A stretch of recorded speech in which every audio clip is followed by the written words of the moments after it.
Amin. Selamat hari Minggu saudaraku, silakan duduk. Apa kabar saudara?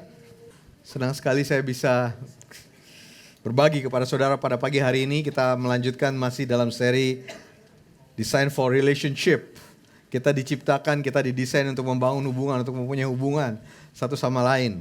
Ya, kalau saudara ingat, saya menyampaikan firman 2 minggu yang lalu saya bicara mengenai Allah Tritunggal. Ya, dan saya dorong saudara yang masih bingung-bingung dengan Allah Tritunggal, saudara bisa lihat kembali khotbah saya 2 minggu yang lalu mengenai Allah Tritunggal tersebut. Ya, tetapi pada hari ini kita mau berbicara mengenai relationship di antara kita sebagai keluarga. Karena Allah menempatkan kita di dalam keluarga. Keluarga jasmani maupun juga rohani. Keluarga merupakan komunitas yang Tuhan sediakan bagi kita. Dan Tuhan tempatkan kita di dalamnya, saudaraku.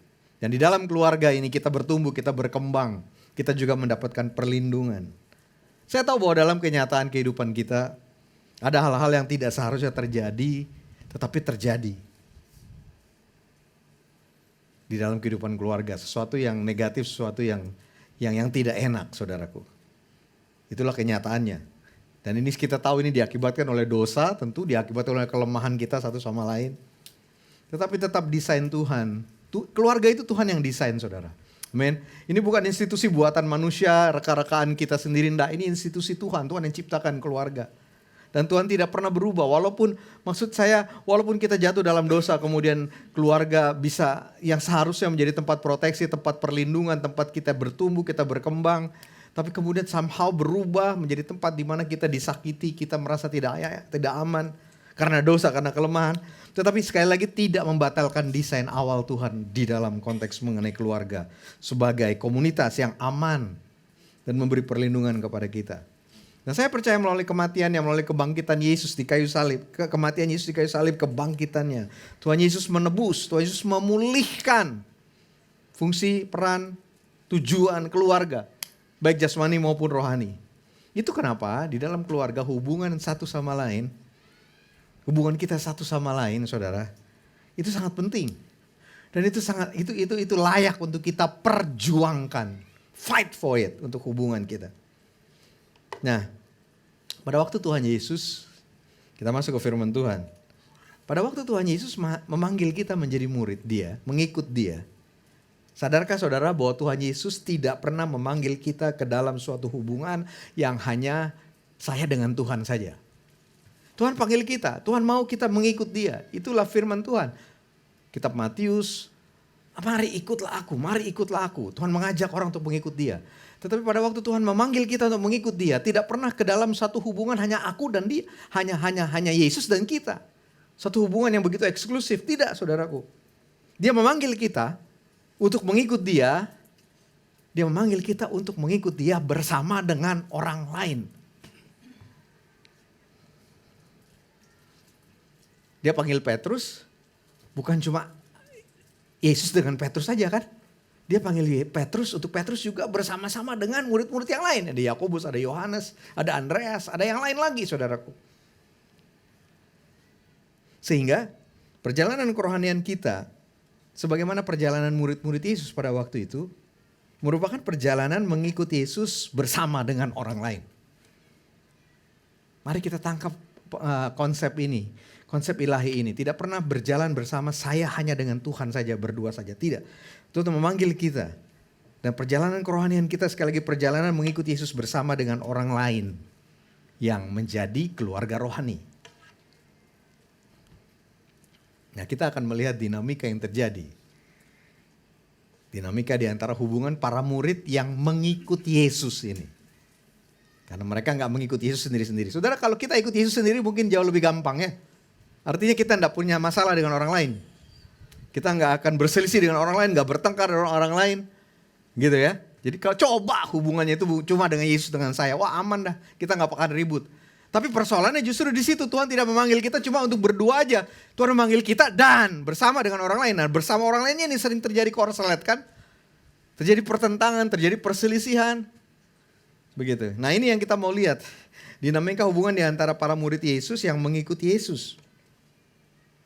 Jadi ini di dalam Markus 9 ya 33 sampai 37, backgroundnya adalah Yesus selesai melayani di satu tempat, kemudian bersama-sama dengan murid-muridnya ini berjalan tujuannya ke Yerusalem. Tapi mereka melewati satu kota yang namanya Kapernaum dan kemudian mereka berhenti dulu di Kapernaum, bermalam di Kapernaum. Begitu. Jadi dalam perjalanan Yesus menuju Yerusalem lewat Kapernaum, dia berhenti di Kapernaum. Markus 9 ayat 33. Yesus dan murid-muridnya tiba di Kapernaum. Tiba. Setibanya di rumah, ia bertanya kepada mereka, apa yang kamu perdebatkan tadi di tengah jalan? Jadi rupanya murid-murid yang ngikut Yesus, jalan ngikut Yesus nggak sambil nyanyi pujian penyembahan gitu ya, nggak sambil berdoa. Sama mereka mengikuti Yesus, ada Yesus loh, fisik kelihatan gitu, tapi rupanya mereka ribut sendiri. Dan Tuhan lihat itu kan, makanya Tuhan tanyakan ini, tapi Tuhan tidak hadapi langsung di jalan pada waktu itu. Tunggu sampai di rumah dulu, baru gitu kan. Gitu. Jadi mereka mengikuti Yesus, tapi Yesus sudah bisa lihat apa yang kamu perdebatkan. Terjemahan perjanjian lama di TB1-nya katakan apa yang kamu perbincangan tadi di tengah jalan. Nah ditanya seperti itu murid-muridnya gak berani jawab, malu mereka. Sebab dijelaskan begini, di tengah jalan tadi mereka bukan membahas Alkitab, bukan membahas percakapan Yesus, bukan membahas pengajaran Yesus yang baru aja mereka dengar, bukan. Karena ternyata di perjalanan tadi dikatakan begini, di tengah jalan tadi mereka memperdebatkan siapa yang terbesar di antara mereka. Haleluya. Jadi di dalam berjalan bersama dengan Yesus, murid-murid itu tersibuk dengan perdebatan tentang siapa yang paling hebat, siapa yang paling utama, siapa yang paling besar, who is the greatest di antara mereka. Begitu. Makanya mereka gak berani jawab, malu kan. Tapi sebetulnya ini bukan sesuatu yang aneh. Juga karena budaya pada waktu itu. Bahkan budaya pada waktu itu, bahkan di antara pemimpin Israel, pemimpin agama, saya bicara pemimpin agama. Ahli Taurat, orang Farisi, ahli Taurat. Di antara para pemimpin agama. Juga ternyata mereka punya sikap seperti itu. Jadi pada waktu itu semuanya punya sikap seperti itu. Ada kejadian di Matius 23, saudara. Ya, di Matius 23, ahli Taurat dan orang Farisi dikecam oleh Yesus. Karena Yesus mengecamnya karena orang Farisi, ahli Taurat yang mesti jadi contoh ini, para pendeta ini. Makanya hayo para pendeta kita bertobat, kita gak seperti itu ya. Para pendeta ini dikecam oleh Yesus karena mereka ingin dilihat, ingin dihormati, ingin dianggap penting, ingin dianggap paling utama. Nah Yesus lihat itu. Jadi pemimpinnya aja begitu, jadi budayanya seperti itu, jadi murid-murid juga begitu. Bahkan waktu mereka jalan sama Yesus nih. Gitu ya, bukan hal rohani lagi yang dibahas. Memperdebatkan siapa yang lebih besar, lebih hebat, lebih penting. Satu dengan yang lain. Gitu. Nah jadi kita mendarat dulu. Kalau murid-murid gitu kita gimana kira-kira? Kita begitu gak? Enggak kan? Kalau kita pada waktu itu ada jalan sama-sama Yesus, pasti kita lagi bahas firman yang Yesus baru ajarin. Kita jurnal, kita tulis, kita share, saling berbagi gitu ya. Nah, saya pikir kita juga akan begitu ya. Apa? Oh malah kita tawuran. Tapi tidakkah kita ingin diakui, kita ingin dianggap penting, ingin dianggap paling utama. Bahkan di dalam keluarga kita. Tidakkah ini sesuatu yang biasa, yang normal gitu? Nah, jadi kembali lagi, Yesus bertanya kepada murid-muridnya, dan murid-muridnya nggak jawab, tapi Yesus tahu bahwa mereka pada waktu berjalan sama-sama dia sebenarnya sedang berdebat siapa yang paling besar, paling hebat di antara mereka. Dan Yesus melanjutkan respon Yesus terhadap murid-muridnya. Ya, respon Yesus terhadap murid-muridnya yang berdebat mengenai siapa yang terbesar di antara mereka. Ayat 35, lalu Yesus duduk, dia panggil ke-12 murid itu, dia berkata kepada mereka, dia katakan begini, jika seseorang ingin menjadi yang pertama, TB1 pakai kata terdahulu. Jika seseorang ingin menjadi yang pertama, hendaklah ia menjadi yang terakhir dari semuanya. Dan pelayan dari semuanya. Wow, ini betul-betul berlawanan yang disampaikan oleh Yesus. Dan tadi saya cerita kepada saudara bahwa Yesus mengecam ahli Taurat, orang Farisi kan, yang juga memang punya keinginan begitu, dianggap penting, dianggap utama, pamer gitu ya. Dalam konteks terhadap orang Farisi, kata-kata Yesus juga sama loh saudara. Di Matius 23 ayat 11. Yesus bilang begini, setelah dia kecam orang Farisi, dia katakan begini, siapa saja yang terbesar di antara kamu, hendaklah ia menjadi pelayanmu. Itu pesannya, melayani dan bukan dilayani. Melayani dan bukan dilayani. Dan itu Yesus ajarkan kepada murid-murid. Melayani dan bukan dilayani. Berhenti berdebat seperti itu. Setelah kejadian ini, saya perhatikan ini di Markus berapa? Markus 9. Setelah peristiwa ini, mestinya murid-muridnya udah dapat dong sekarang. Nggak lagi bikin begitu kan. Kalau ditegur Yesus sekali udah cukup ya. Yesus lagi yang ngajar. Yesus loh yang ngajar, sekali cukup dong. Gitu ya. Tapi satu pasal setelahnya, pasal 10 ayat 35 sampai 37. Yohanes dan Yakobus datang kepada Yesus. Terus bilang kepada Yesus, Tuhan nanti kalau kamu memerintah satu waktu, tolong saya ditaruh di sebelah kanan, lalu saudara saya taruh di sebelah kiri. Yang lain gimana? Yang lain ya terserah di bawah. Saya pikir kalau Yesus bilang ya, saya baru kasih tahu dia ngomong begini lagi, ingin jadi yang paling utama lagi. Dan ini yang terjadi saudara. Kalau saudara perhatikan betul-betul di satu pasal setelahnya, Yakobus dan Yohanes minta agar nanti mereka duduk satu di sebelah kanan, satu di sebelah kiri. Gitu. Dan yang lebih parah lagi bukan cuma 2 orang yang minta begini. Sisa 10 yang lain jadi marah-marah saudara. Coba saudara baca. Ngamuk mereka. Wah jadi ribut lagi. Baru diajarin tadi ya. Jadi semua ribut, yang 10 ribut. Wah kamu minta begitu gak fair. Mesti saya yang di situ. Gak ditulis tapi mestinya Petrus pasti yang paling protes tuh. Wah saya dong musuh yang di sebelah kanan. Itu yang terjadi. Tetapi Yesus gak berubah saudara. Ya, Yesus gak berubah. Jadi murid-muridnya bilang begitu dan kemudian lihat respons Yesus. Jawaban Yesus di ayat 43 sampai ayat 44 Markus 10. Yesus bilang begini.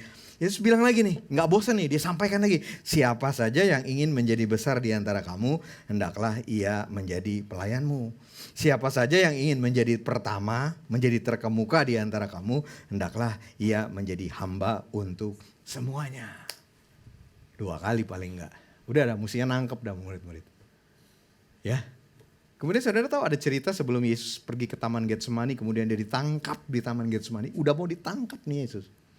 Sebelum dia ke Taman Getsemani, dia makan malam dengan murid-muridnya. Di situ yang ada perjamuan kudus kan, perjamuan makan terakhir sebelum Yesus ditangkap. Ada cerita itu ya, itu ada digambarkan di Lukas. Nah, di dalam perjamuan makan terakhir ini sebelum Yesus ditangkap, di Lukas 22-24 dikatakan, waktu perjamuan Tuhan itu, dan muridnya ini udah diganti katanya. Kalau saudara baca di Lukas, nggak pakai kata murid lagi, katanya rasul. Jadi lebih keren kan, musuhnya udah lebih bertobat. Tapi ternyata di Lukas 22-24, sebelum Yesus ditangkap lagi makan malam terakhir nih. Waktu perjamuan Tuhan, dikatakan begini, para rasul bertengkar mengenai siapa yang terbesar di antara mereka. Masih juga. Dan ini udah menyedihkan. Ini mau ditangkap nih gurunya nih. Masih juga ributnya yang sama saudara. Tapi yang luar biasa Yesus tidak juga berubah dengan pesannya. Konsisten. Tidak menyerah dengan murid-muridnya. Kembali lagi ayat 26 Yesus mengatakan. Yang terbesar di antara kamu hendaklah menjadi seperti yang paling muda dan pemimpin menjadi seperti pelayan. Jadi penerapannya kalau kita yang di situ sekarang, kita yang mau tetap, kita mau paling utama, kita mau dianggap penting, kita mesti dihormati, kita mesti duduk di kursi paling depan. Saya mau orang menyapa saya, melihat saya, menganggap penting saya.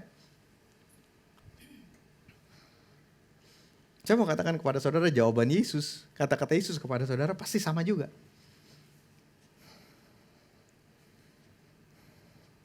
Saya pakai kata bahasa Inggris ya. Saya simpulkannya begini. The greatest and the one who leads serves. Itu yang Tuhan mau bilang. Kalau saudara mau jadi yang terbesar, jadilah pelayan. Saudara memimpin, saudara menjadi pemimpin, saudara juga harus melayani. Melayani dan bukan dilayani. Dan dengan kata lain, Tuhan Yesus ini mau mengatakan begini, dihormati, menjadi yang paling utama, menjadi paling utama, diperhatikan. Itu bukan hal yang penting di dalam hidup ini.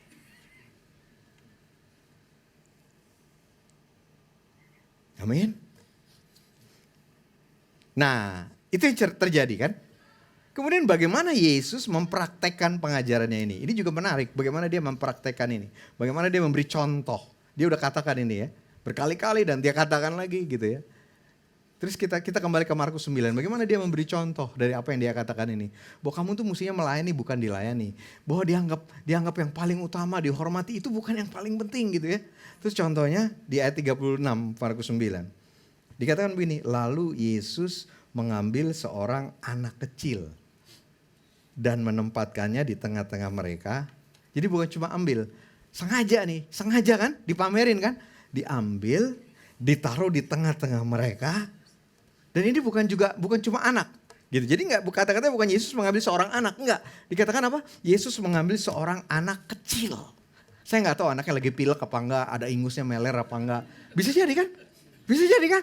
Anak kecil ditaruh di tengah-tengah mereka. Di tengah-tengah orang penting ini. Di tengah-tengah orang yang mau dianggap penting. Yang mau diakui gitu ya. Yesus taruh anak kecil di tengah-tengah. Kemudian ia memeluk anak itu. Dan berkata kepada mereka, siapa saja yang menyambut seorang anak seperti ini dalam namaku, ia menyambut aku.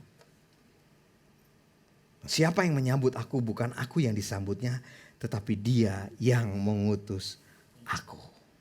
Wow. Dan gambaran anak kecil di sini merupakan golongan orang yang tidak penting, tidak signifikan, lemah, bukan yang utama. Gak kasih kontribusi apa-apa, malah bikin repot, bikin berisik.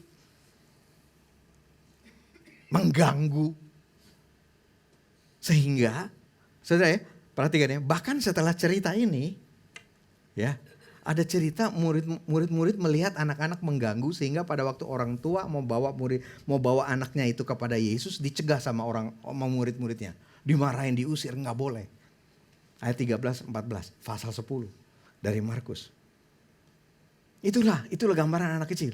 Mari kita lihat ya, sebentar ya. Lalu orang membawa anak-anak kecil pada Yesus. Ini udah selesai ceritanya. Saudara, ini cerita mengenai mengambil seorang anak kecil, menempatkan di tengah-tengah mereka, memeluk anak itu dan berkata, kalau kamu menyambut anak kecil seperti itu, sebenarnya kamu menyambut aku. Itu di pasal 9, baru pengajaran pasal 9. Dan kemudian kejadian di pasal 10 selanjutnya, orang membawa anak-anak kecil kepada Yesus supaya ia menyentuh mereka, tetapi murid-muridnya dikatakan apa? Memarahi orang-orang itu. Nah, jadi dari tadi gak pernah dengar kata Yesus marah. Akhirnya marah juga dia.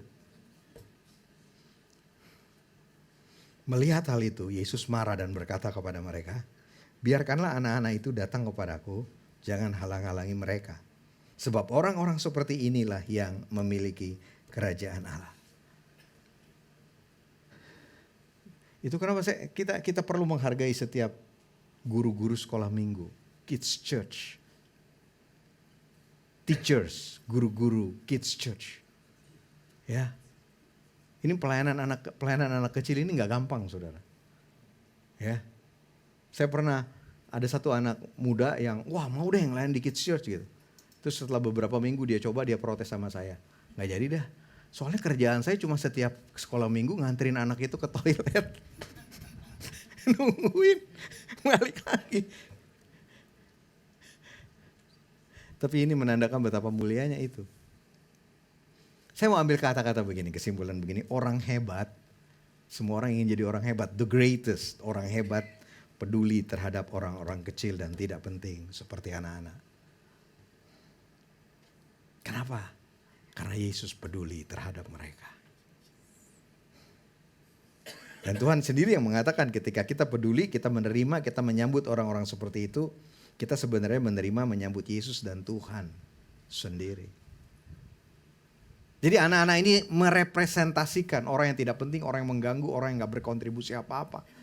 Tapi justru terhadap orang-orang ini, orang yang tidak penting ini, kita harus menerima mereka, menyambut mereka. Itu kenapa orang hebat peduli terhadap orang-orang kecil yang tidak penting. True greatness comes through service of others. Kehebatan yang sesungguhnya datang melalui melayani orang lain. Itulah nilai yang Tuhan mau berikan kepada kita. Amin. Itu pelajaran yang diberikan. Jadi saya kembali lagi ke cerita awal saya, bahwa Tuhan mau ini menjadi sikap kita. Waktu kita mengikuti Yesus bersama dengan orang lain. Waktu kita mengikuti Yesus bersama dengan orang lain. Inilah sikap yang Tuhan contohkan, yang Tuhan nasihatkan, yang Tuhan mau kita lakukan. Saudaraku, kembali lagi, kita dipanggil bukan hanya untuk mengikuti Yesus sendirian. Kita dipanggil untuk mengikuti Yesus bersama-sama dengan orang lain. Walaupun ini jadi masalahnya di sini. Bisa ribut, bisa tersinggung, bisa sakit hati. Tapi itu yang Tuhan panggil kita. Mengikuti Dia bersama dengan orang lain. Dan pelajarannya, berjalan bersama orang lain berarti mengutamakan orang lain. Berarti peduli kepada orang lain. Berarti melayani orang lain.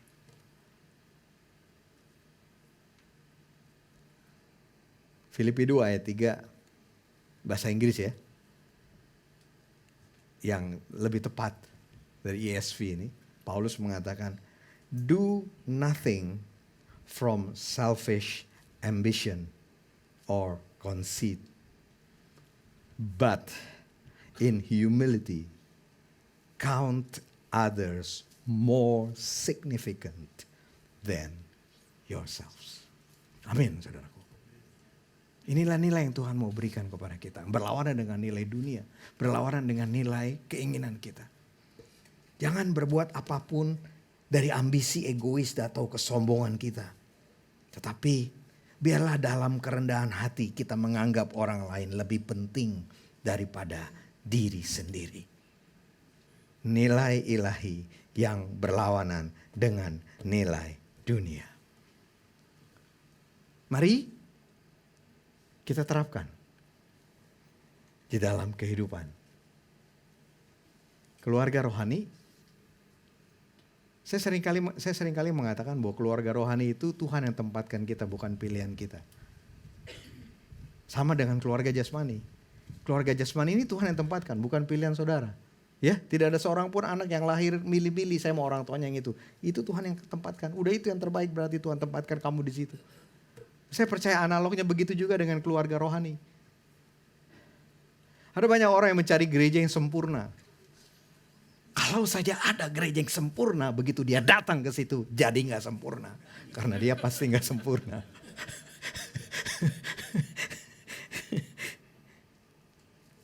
Mari kita terapkan ini dalam kehidupan keluarga rohani kita. Kalau kita tersinggung, kita berselisih, maafkan, terus jalan sama-sama. Utamakan orang lain lebih penting. Kita dipanggil untuk melayani. Amin. Tetapi juga bukan hanya keluarga rohani, juga dengan keluarga jasmani. Berapa banyak kita yang gak cocok dengan saudara kandung kita? Memang aneh sih. Gitu. Kalau nggak aneh pasti kita cocok gitu ya. Sama juga dengan keluarga rohani kan. Seringkali memang maksud saya alasannya sah untuk kita tidak cocok. Gitu loh. Betul kan? Saya ngerti kok sah. Gitu. Tetapi kan itu bukan pilihan kita. Kalau si A atau si B jadi kakak kita atau jadi adik kita, bahkan orang tua kita atau anak kita, itu Tuhan yang kasih. Dan kita punya 1001 alasan yang bisa diterima untuk mengatakan saya tidak bisa jalan bersama-sama dengan orang ini. Saya tidak bisa membangun hubungan dengan orang ini. Tapi tahukah saudara bahwa Yesus menciptakan institusi keluarga bagi saudara bersama-sama dengan orang tersebut. Untuk mengikuti dia, untuk berjalan bersama-sama. Dan dia udah tebus keluarga. Sehingga kembali kepada fungsi, kepada panggilan, kepada tujuannya.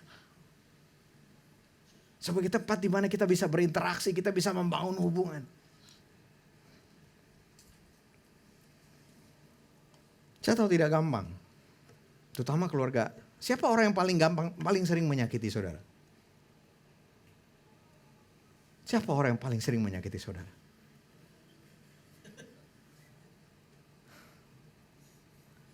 Mudah-mudahan bukan pendeta saudara yang paling sering menyakiti saudara. Oh, tapi saya berani jamin. Saya berani jamin jawaban saya ini tidak salah. Walaupun kalau saudara mau bilang tidak benar ya terserah saudara. Tapi menurut saya orang yang paling sering menyakiti saudara adalah suami atau istri saudara. Anak atau orang tua saudara. Karena itulah orang yang paling dekat dengan saudara. Karena itulah orang yang berinteraksi senantiasa kepada saudara. Karena itulah orang yang saudara punya ekspektasi kan. Dia kan suami saya mestinya gitu kan. Tetapi itu yang sering terjadi. Justru karena begitu dekat. Karena tidak ada orang sempurna. Karena saya pakai kata-kata manusia celaka. Yang Paulus yang bilang kita ini manusia celaka loh. Yang ditebus oleh Tuhan. Tapi kita masih berproses, betul tidak?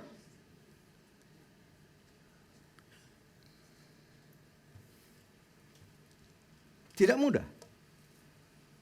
Tetapi ini yang Tuhan ajarkan kepada kita. Ini yang Tuhan mau kita jalani bersama-sama.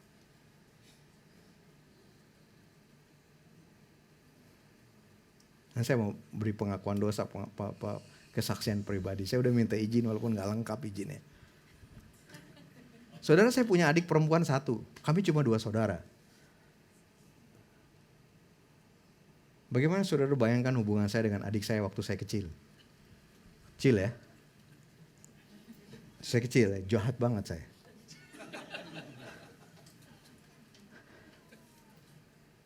Saya waktu kecil jahat banget sama adik saya. Adik udah cuma 1. Bukan cuma saya gak peduli sama dia. Saya rasa saya begitu egois sehingga saya mau memanfaatkan adik saya untuk saya.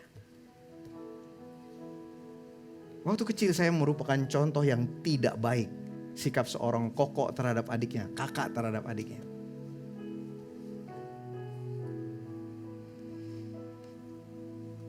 Saya gak peduli dengan adik saya. Bahkan saya sering melukai dia. Melukai hati udah pasti, tapi melukai fisik pun saya pernah loh. Saya pernah melukai fisik adik saya. Kelewatan gak saya? Jangan dilanjutin kayak apa ya. Tapi kalau soal lanjutin boleh tanya aja langsung ke adik saya. Dia ada di sini.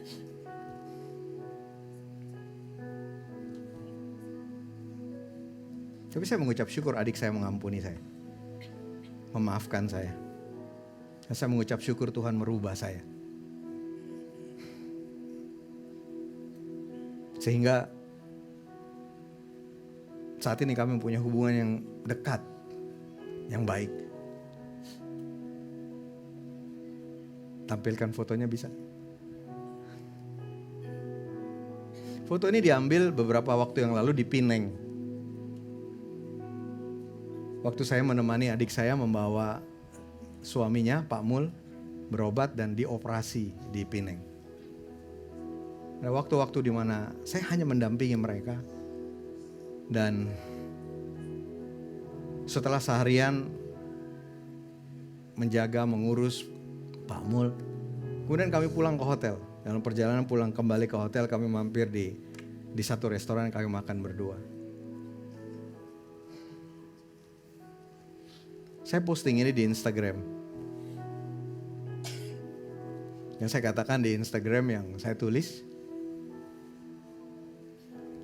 By the way ini adik saya bawa saya makan di Nando's, Pak Rusli. Pak Rusli tahu saya suka Nando's.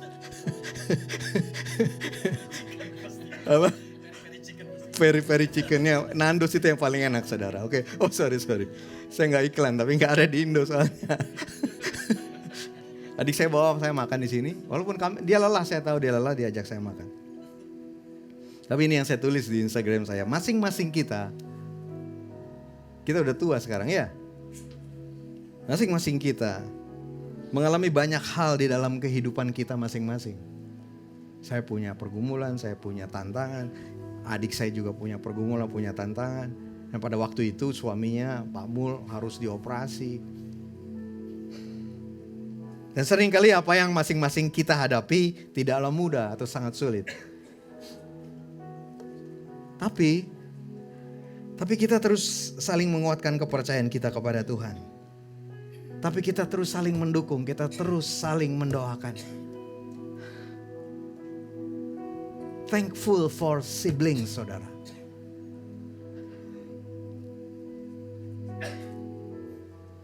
Saudara tahu ada waktu kami kena COVID-nya bareng. Saya lebih parah, adik saya juga parah, tapi tidak separah saya. Kami ditaruh di satu rumah sakit, saya di ICU, adik saya di HCU. Pun akhirnya pada waktu saya di ICU dan adik saya di ICU, adik saya di HCU. Kami masing-masing memikirkan, adik saya memikirkan saya memikirkan adik saya.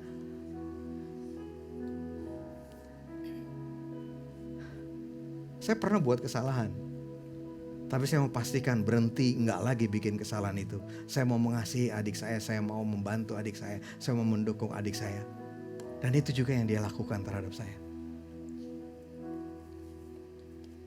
Jadi izinkan saya mengatakan kepada adik saya, Ana, thank you for being such a great sister for me. Thank you. Lucu saudara. Hubungan kami ini lucu. Dia memimpin satu perusahaan, karyawannya banyak. Saya memimpin gereja yang juga punya dinamika dan gejolak. Dan ada waktunya adik saya yang menguatkan saya, ada waktunya saya juga yang menguatkan dia. Walaupun karena kami ada kakak adik, jadi ngomongnya apa adanya kan. Adik saya tuh yang mengatakan, kemudian ditiru oleh keluarga saya jadinya. Dia bilang ini, kok lu tuh kalau bawa mobil nggak kayak pendeta, dia bilang. Saudara tafsirkan aja sendiri. Karena respon saya waktu itu, emang pendeta punya cara gaya bagaimana dia bawa mobilnya ya. Pokoknya lu tuh bawa mobil gini, lu bener-bener gak kayak pendeta bawa mobilnya.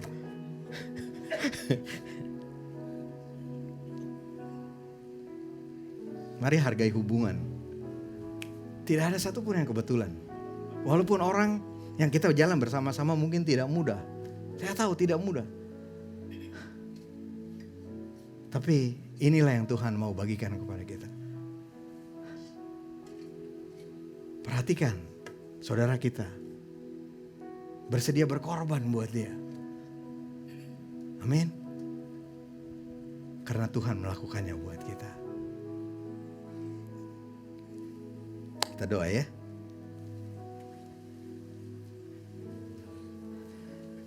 Jika ada dari kami yang terluka, entah oleh anggota gereja, jemaat, saudara di dalam Tuhan, atau dilukai oleh saudara kandung, ayah, orang tua, atau oleh ipar, kakak, adik ipar. Tuhan, aku berdoa, biar Engkau menyembuhkan luka itu dari kami. Di dalam nama Tuhan Yesus.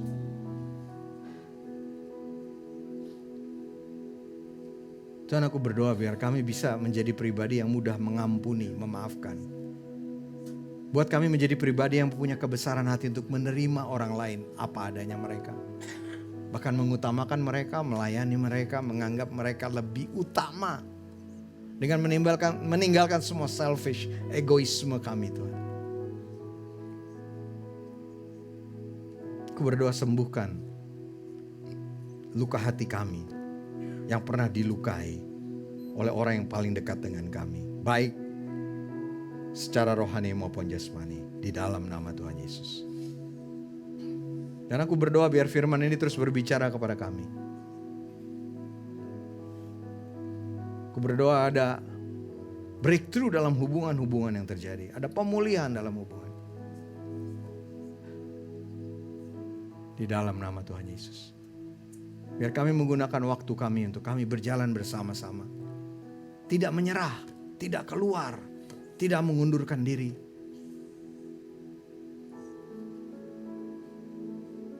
Tapi kami bersedia mengikuti Yesus bersama-sama dengan saudara-saudara kami seiman. Apapun memori yang buruk yang pernah terjadi, Tuhan hapuskan itu dan Tuhan ganti dengan kehidupan yang penuh dengan keindahan di dalam kasih, di dalam perjalanan kami ke depan. Di dalam nama Tuhan Yesus. Terima kasih Tuhan menebus, Tuhan memulihkan keluarga, baik jasmani, rohani, maupun dalam keluarga besar. Alangkah baiknya jika kami rukun, kami berjalan bersama-sama, kami saling mendukung, kami saling menguatkan di dalam kami mengikuti Tuhan. Tuhan terus berbicara melalui firman ini sesuai dengan kebutuhan kami masing-masing. Terima kasih Bapa, segala kemuliaan bagi nama-Mu. Di dalam nama Tuhan Yesus. Amin. Amin. Tuhan berkati.